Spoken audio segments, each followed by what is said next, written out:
देखो red trap CCP एक structure है। CCP that stands for complex chart pattern. Red trap में क्या होता है कि मार्केट एक डब्ल्यू पैटर्न बनाती है। एक डब्ल्यू पैटर्न बनाती है यहाँ पे। अब इस डब्ल्यू पैटर्न में यहाँ पे ये जो लो है हमारे पास, ये स्वीप हो भी सकता है और नहीं भी हो सकता, that depends. First of all let me explain it कि ये स्ट्रक्चर कैसा होता है। इस स्ट्रक्चर में क्या होता है कि मार्केट एक डब्ल्यू पैटर्न बनाती है यहाँ पे। उस डब्ल्यू पैटर्न बनाने के बाद अपनी ये जो नेक लाइन है, डब्ल्यू की neck line, I hope you know about the neck line, उस नेक लाइन को मार्केट ब्रेक कर देती है और we can say break of structure कर देती है। उस ब्रेक ऑफ स्ट्रक्चर करने के बाद मार्केट रेंज करने लग पड़ती है। Market kind of accumulation consolidation range में चली जाती है and during that range market एक स्ट्रक्चर बना देती है। अभी ये जब भी मार्केट रेंज करती है एक किस्म का वो चार्ट पैटर्न बनाती है, एक किस्म का वो सीसीपी ही क्रिएट कर रही होती है। Overall red trap is itself a CCP. लेकिन मैं रेड ट्रैप के इनसाइड में बात कर रहा हूँ कि डब्ल्यू पैटर्न बनाने के बाद डब्ल्यू की जो नेक लाइन है, ये वाली नेक लाइन है, इस नेक लाइन को ब्रेक करने के बाद मार्केट यहाँ पर रेंज करती है, कंसोलिडेट करती है।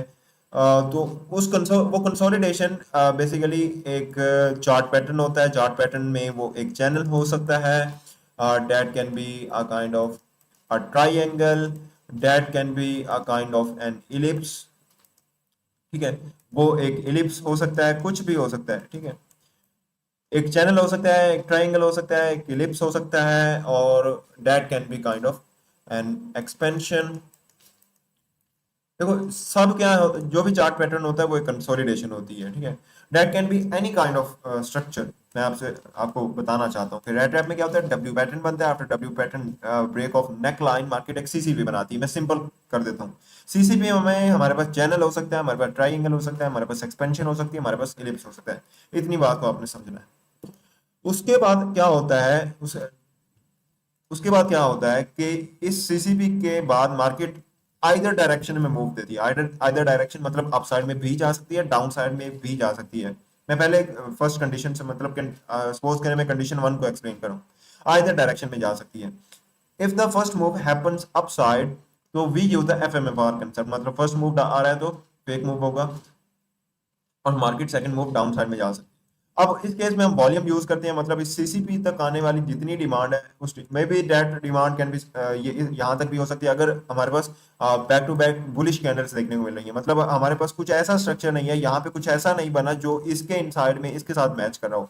मतलब ऐसा अगर ऐसा देखने को मिले तो मार्केट अप साइड में आई है और यहाँ पे ये जो चैनल की सपोर्ट है इसके ऊपर उसने स्विंग लो बनाया है, तो उस केस में हम जो डिमांड मेजर करेंगे वो इस यहां तक मेजर करेंगे। बिकॉज इसके अभाव में जाएंगे तो वो जो डिमांड है वो इस सीसीबी की डिमांड है, वो इसकी सीसीबी के जो प्रीवियस डिमांड है उसका पार्ट नहीं है।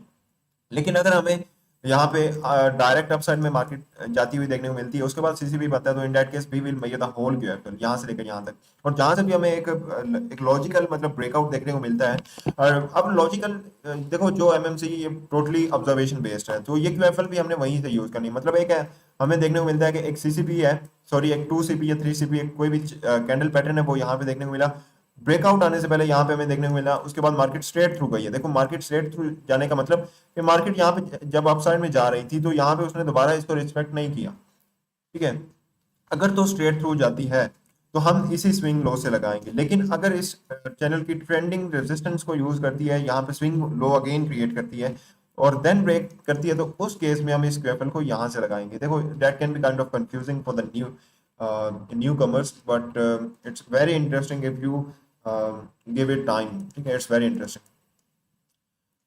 सिंपल अगर बताऊं कि वो ये है कि इस सीसीबी तक आने वाली जितनी डिमांड होगी वो हम मेजर करेंगे। ठीक है? इस सीसीबी का अपसाइड में ब्रेकआउट आएगा तो हम ये प्रेफर वहां से यूज करेंगे। हमें पता है कि सीसीबी का अपसाइड में मूव आ रहा है तो वो फेक मूव है, मार्केट यहाँ पे डाउन साइड में जा सकती है, तो ये हम यूज करते हैं।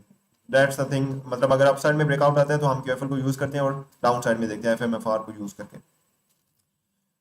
अब इसका टारगेट हम कहाँ तक, टारगेट की बाद में बात करूंगा कंडीशन टू में। फर्स्ट कंडीशन में अगर ब्रेकआउट डाउन साइड में आता है तो इन दैट केस हम क्या कर सकते हैं, दो वॉल्यूम्स को यूज कर सकते हैं। अब वो वॉल्यूम हम रेपुटेशन ऑफ स्ट्रक्चर, मतलब कुछ ऐसा स्ट्रक्चर होता है जिसके अंदर मार्केट रेंज्ड वे में जाती है या बेंडिंग फॉर्म में जाती है या चैनल की फॉर्म में जाती है, दैट डिपेंड्स।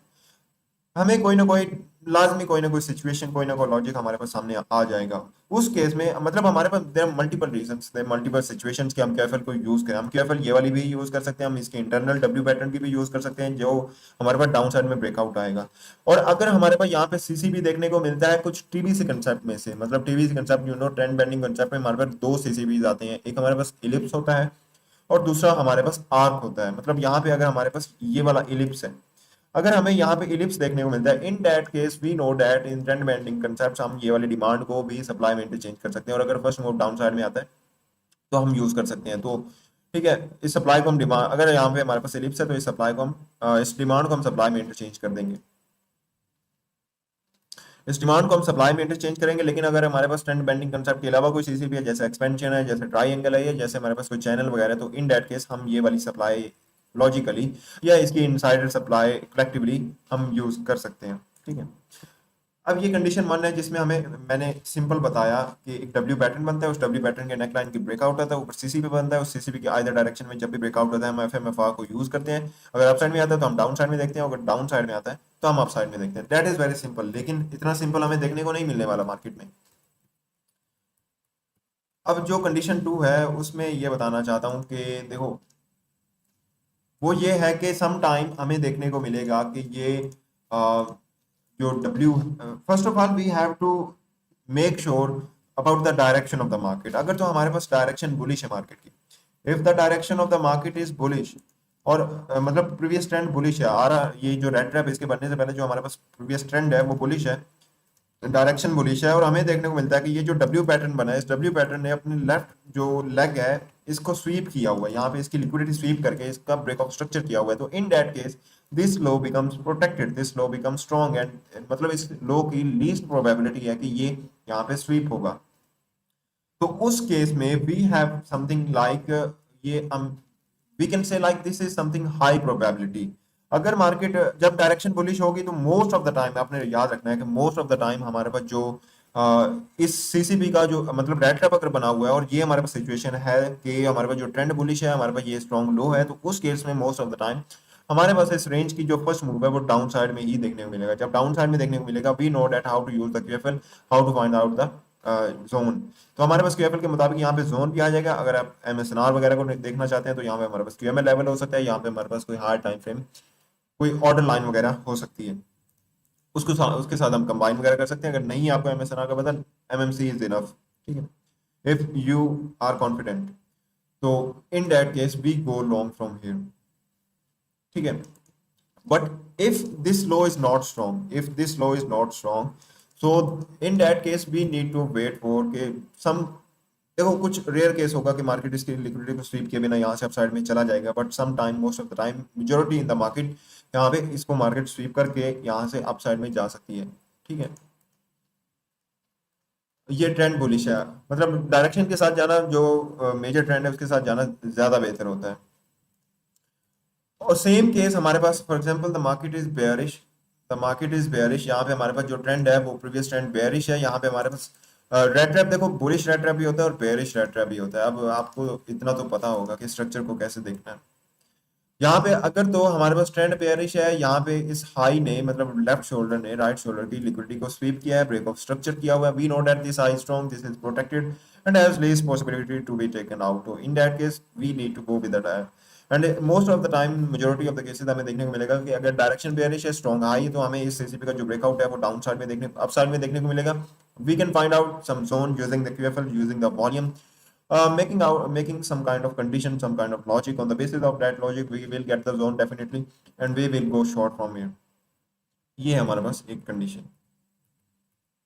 अब इस केस में अब जो तीसरी, ये दो कंडीशंस मैंने आपके सामने रखी हैं। तीसरी कंडीशन मतलब टारगेट को कैसे मेंटेन करना है, इफ टारगेट को कैसे मेंटेन करना है। देखो, अगर तो हमारे पास डायरेक्शन बुलिश है, डायरेक्शन बुलिश है, तो उस डायरेक्शन बुलिश में हमारे पास यहाँ पे स्ट्रॉन्ग लो भी है, तो उस केस में हम इसके हाई, या if you have some kind of other logic, other QFL, first target हमारा इस रेंज का हाई हो सकता है। If the direction, if the trend is bullish, we know that this is some kind of liquidity above this.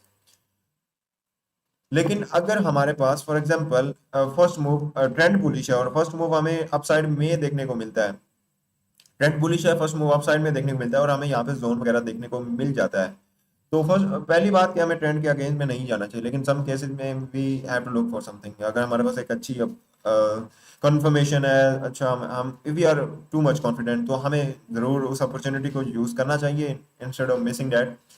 तो इस case में target हमने ऐसा नहीं कि यहाँ पे हमारे पास ट्रेंड बुलिश है, ये स्ट्रॉन्ग लो बना है, वी हम यहाँ पे अपना टीपी वगैरह लगा लगा के बैठे हुए। In that case we can use some kind of supply volume from here, उसको हम यूज कर सकते हैं, या हम यहाँ पे इसके इनसाइड में, इसके सेंट्रल एरिया में या इसके बिलो में लिक्विडिटी तक टारगेट कर सकते हैं। उसके बाद मार्केट अपनी मेजर डायरेक्शन में तो जाना ही जाना है। सेम केस बेरिश में भी है, ठीक है।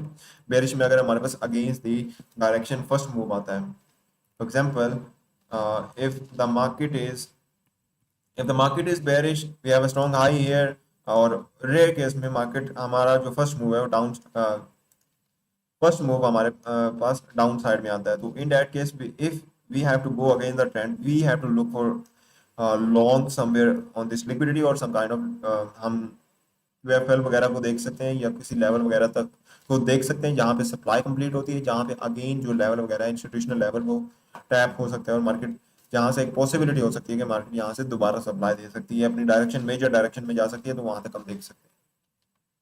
So that's the three condition. I hope कि आपको अंडरस्टैंडिंग हुई होगी about the rat trap. So let me know if you have any doubt, any confusion.